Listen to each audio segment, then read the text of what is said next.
vais te présenter 3 façons de ligaturer des greffes d'été. Donc ce sont toutes des greffes qui sont au niveau du tronc du porte-greffe et il va falloir donc les ligaturer. Je vais te présenter 3 outils, enfin 3 fournitures pour pouvoir ligaturer. Il y a le body tape, la flexiband et les oculettes. Voilà, donc je vais te montrer les 3, comment tu peux les poser et puis les caractéristiques et avantages et inconvénients de chacune. Donc je vais vous présenter 3 modes de ligature pour les greffes d'été. Le body tape, qu'on peut voir dans la vidéo sur le chip budding, qui est un scotch étirable qui va se coller sur lui-même. Comme vous voyez, le body tape va venir se coller, bon bien sûr c'est raté, sur mon doigt, mais l'idée c'est que ça vienne entourer la greffe et la rendre étanche en la comprimant. Ensuite je peux avoir le body tape, qui est une sorte de ficelle élastique, pour laquelle par contre on va devoir faire un nœud pour la faire tenir. Et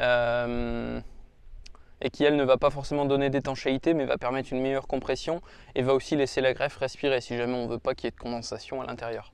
Et après enfin il y a l'oculette qui est un bout de caoutchouc qu'on va venir entourer autour d'un arbre et fermer derrière l'arbre à l'aide de la graffe en repinçant dans le caoutchouc.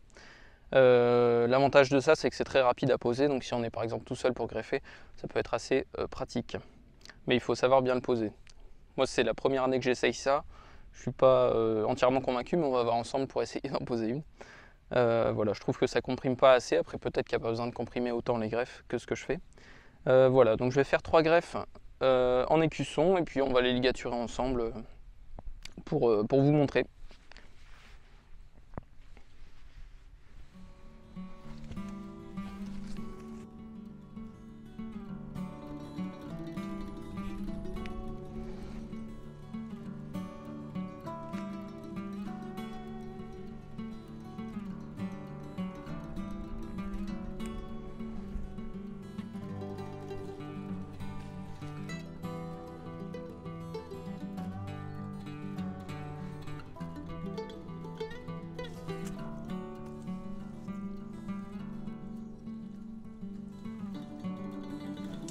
Donc je viens de réaliser 3 greffes en écusson qu'on va maintenant ligaturer.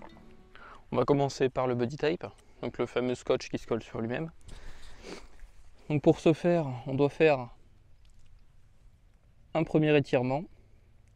Que vous soyez gaucher ou droitier, voilà. Quand je suis droitier, c'est le doigt gauche qui étire. Et je vais venir donc le maintenir comme ça, enfin en schématisant, hein. On fait un premier tour, ce qui permet de faire en sorte que le scotch tienne. Et ensuite, on va toujours faire le tour en le gardant étiré afin de bien compresser la greffe. Et donc, je viens faire le tour et l'idée, c'est de recouvrir toute la zone greffée. Voilà, le ligaturage est terminé. Ensuite, on va passer à l'oculette, donc la bandelette de caoutchouc avec la graffe. Bon là, pour le coup, je ne maîtrise pas vraiment. Donc, dans l'idée, il faut venir tendre, et là c'est là que je comprends pas trop, voilà comme ça, et clipser derrière pour avoir quelque chose qui protège la greffe. Il aurait peut-être fallu que j'en fasse une plus petite pour qu'elle reste complètement couverte en dessous, et donc là elle est quand même assez bien comprimée et protégée. Et enfin il reste la flexiband, donc la bande en caoutchouc. Donc c'est pareil que pour le scotch, on vient commencer en bas, je l'étire et je viens la récupérer derrière.